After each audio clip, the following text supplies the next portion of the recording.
The doctor said I have only a year to live because of my cancer. However, the treatment was stopped because my bank balance is almost zero, and I can't work long hours because of my illness. I approached my father. His wife closed the door on me when I said I am Sarah, the daughter of David Mitchell. My father has disowned me. I know the reason. I had made him arrested, accusing him of sexual assault when I was a child. My mother had left my dad when I was a 3-year-old child and moved overseas with her new man. She never kept in touch with me. My dad was alone to take care of me.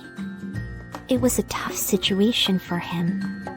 He loved me so much that he chose not to marry, fearing a stepmother might mistreat me. Once, Dad's friend invited us for dinner. His wife made a comment that caught my attention. I appreciate your role both as a father and a mother. But soon, Sarah will reach puberty. How do you teach her about using a pad? Even though I was playing a video game, her words stuck with me. I had never heard the word puberty before, and I couldn't understand why there was an issue. On our way back home, I asked Dad. He explained it is a stage when children's bodies go through certain changes as they grow up. He assured me it's a normal part of life. One day, while using the bathroom, I noticed blood between my thighs and panicked.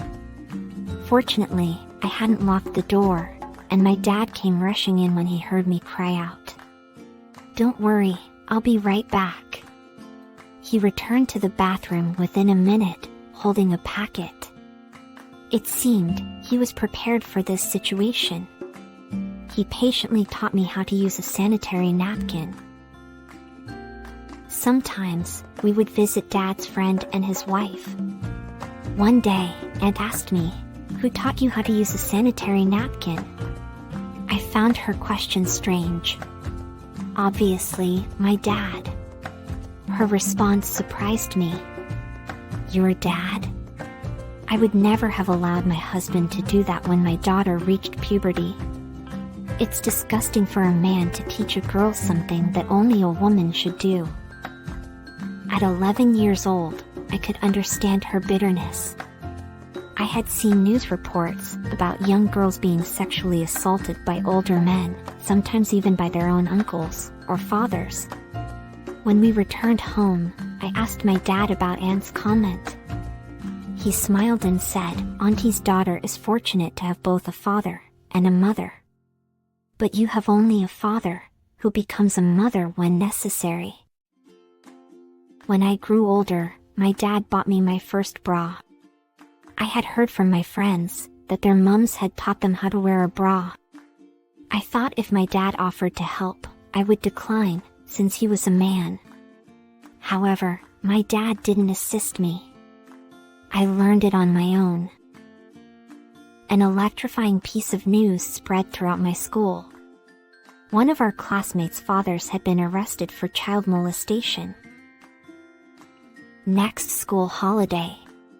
My dad had gone to work, and feeling sleepy, I slept on his bed instead.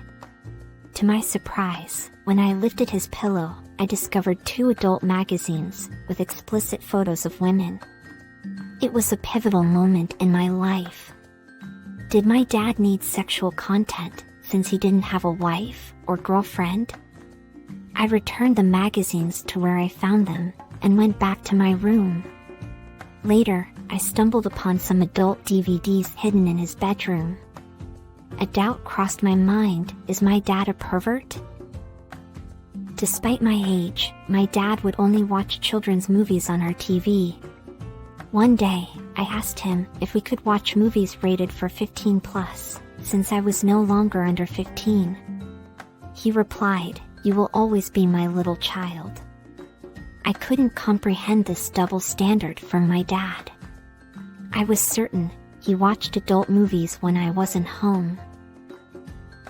I turned 20, and aside from a few occasional hiccups, my relationship with my dad was normal. During this time, I met a charming boy named Victor Blackwood and fell in love. He was 29, and I was only 20. I had heard some rumors about him, and even confronted him once. He assured me that his ex-girlfriend was simply jealous, because he was now with the most beautiful girl on earth, and she was spreading false news. However, my father didn't share the same belief. "Dad, I'm an adult now, and capable of deciding about my life. Why are you interfering?" I questioned. My father explained he had discovered that this man had a troubling past. He warned me that Victor was taking advantage of me, and that my life could become seriously problematic. I had placed so much trust in Victor that I had divulged virtually every little detail about my life, including the time I discovered porn magazines and DVDs in my dad's room. Eventually, I left home and moved in with Victor. However, there was a problem. I was still studying at university, and the income from my part-time job wasn't sufficient to support us. Despite being almost 30, Victor lacked a stable income. Shortly after I moved in, he lost his job, and I was forced to drop out of school in order to work full-time. Victor truly never tried to get a proper job, rather used my money, and spent time with his friends, saying he was doing a project for a study program. One day, Victor said, "Sarah, why don't you ask your dad to send you money regularly? He has a large house and a decent income. Plus, he's all alone. What would he do with all that money?" I hesitated, but eventually succumbed to the pressure. However, Dad flatly refused. He explained that if I claimed to be an adult and capable of making my own choices, then I should also be financially independent. Once again, he warned me that Victor was deceiving me and living off my income. I was skeptical and confided in Victor about everything. Surprisingly, instead of getting angry, he let out a smile. "Victor, we don't have enough money to pay even the rent. We could end up on the streets." Victor suggested, "I have an idea. Tell your father that he sexually assaulted you when you were a child. Ask him to pay up, or else." I was furious. "Victor, my father did what any other parent would do. He was just helping me with my shower when I was little, and didn't know how to do it myself. I'm sure he changed my diapers when I was a baby too. That doesn't mean it was inappropriate." Victor didn't respond, just smiled. That night, as we were about to sleep, Victor muttered, "Father assaulted teen daughter." I jumped up from my bed. "Victor, what are you saying? Didn't I tell you that my dad wasn't that kind of father?" He smiled and said, "I didn't say it was your father. It was actually my father, who is now in prison." I had never heard about Victor's family before. He had no contact with them. Every night, he would mutter the same thing when I was about to sleep, "Father assaulted the daughter." I got used to it and didn't object. Maybe he was venting his anger towards his own father. After a week, he muttered, "Your father assaulted you when you were a teenager." I didn't understand why he would say this when I was about to sleep. But after a few days, I started developing hatred towards my father, as if he had truly assaulted me. Victor advised, "File a complaint with the police. They will arrest your dad. Then, we can negotiate with him to give us the house, and we can settle out of court. The house is big enough, we can live there, and even rent a part to earn some money. Life will be easier." "What will happen to Dad?" I asked. "Your dad? Let him go to hell. Why should you care? Our lives are more important." My bank account was almost empty, since Victor had withdrawn all the money for his studies. Unless I took action, we would both end up on the streets. I had started to truly believe that Dad had assaulted me when I was a child, as Victor continued whispering me every night. The next day, I found myself at the police station, lodging a complaint and recounting the stories that Victor had taught me, believing they were true or at least close to the truth. I never expected the police to actually arrest my dad. It made me sad, but I felt we needed the money or the house to have a better life. If Victor didn't care about his parents, then why should I? I met Dad and suggested an out-of-court settlement, offering to take the house as compensation. He bluntly refused, vowing to fight the case and prove his innocence.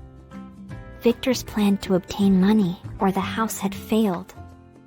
I had to borrow money from my friends just to keep a roof over our heads. One day, Victor came back drunk and began shouting at me. He said I was worthless since I couldn't get the house or money from my dad despite all our planning. He claimed he could easily convince another girl to do the same with her dad. I saw the truth in his drunkenness and finally came to my senses. Victor had manipulated my subconscious mind to turn against my dad. He left me to fend for myself, no longer seeing me as a source of money. I was devastated. What should I do? If I admit that the accusations were all lies, then I would also end up in prison. I confided in one of my old schoolmates, whom I hadn't seen in years, and she was studying psychology. She advised me to negotiate with my dad, withdraw the complaint, and in return, he wouldn't file a case against me. Surprisingly, my dad agreed and was released. However, I didn't have the courage to face him again. With Victor leaving me, my income was enough to sustain myself, so I studied part-time again. After mustering enough courage one day, I called my dad. But his number was no longer in service. I tried asking our neighbors about his whereabouts, but they did not know of him. Even my emails bounced back, and his social media accounts were closed. My dad had vanished without a trace. A family friend informed me Dad had to sell his house to pay for exorbitant lawyer fees. He knew nothing more. Years went by. I worked hard and found a job. The pain of Victor's betrayed love made it difficult for me to trust any man, so I remained single. I yearned to see my dad again and apologize to him. One day, an old friend of my dad spotted me in the market and shared some good news. My dad had moved to Melbourne and remarried. He even had his new address and contact number. I tried calling my dad, but he didn't answer. I was certain that he was angry with me and had blocked my number. Determined, I visited Melbourne and went to his house. As expected, a woman answered the door. When I asked about my dad, she informed me he wasn't home and that he had disowned me. I was devastated. The only solace was that Dad was probably happy with his new wife. She appeared beautiful, and I hoped she would be better than my own mother. Did I also possess the same selfishness as my mother? A small medical issue loomed before me like a mountain. I was diagnosed with stage 3 stomach cancer. Without an insurance, the cost of the medication was in hundreds of thousands. I made up my mind to face death. I believed I deserved this punishment for committing a grave sin. How much time do I have? I asked the doctor. Less than 12 months, without treatment. However, with treatment, your time could be extended, and if you're lucky, you may even be cured. I worked as much as possible, keeping in mind that the last few months would be unbearable, and I needed enough money to cover my end-of-life care. But one thing tormented me, the fact that I couldn't see my father again. I longed to hug him and bury my head in his chest, just like I did when I was a child. I decided to go to Melbourne once more, hoping that, this time my dad would open the door. This was my last chance to see him before my death. I pressed the video calling bell, but there was no answer. It was evening, and I was sure that my dad must have returned from work. I pressed the calling bell a few more times, then sat down on the porch, exhausted. His wife opened the door, and immediately shared the news: he has gone to India for a meditation training. He left his phone at the trainer's office, so I won't be able to contact him for another week. I couldn't respond right away. I don't need anything from him. I know he won't forgive me. I just want to see him once before I die, I pleaded. Die? What happened to you? She asked, crouching down to look at me intently.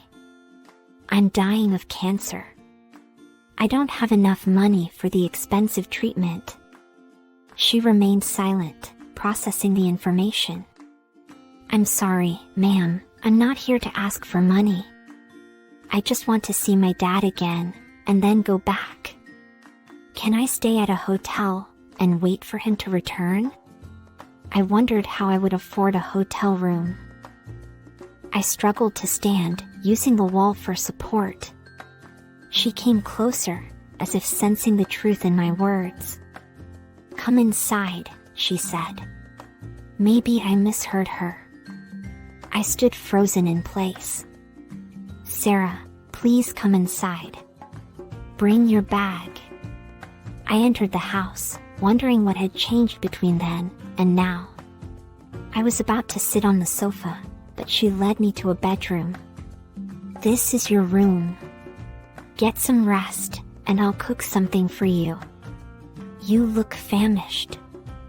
And indeed, I was. As we ate dinner together, she remained silent.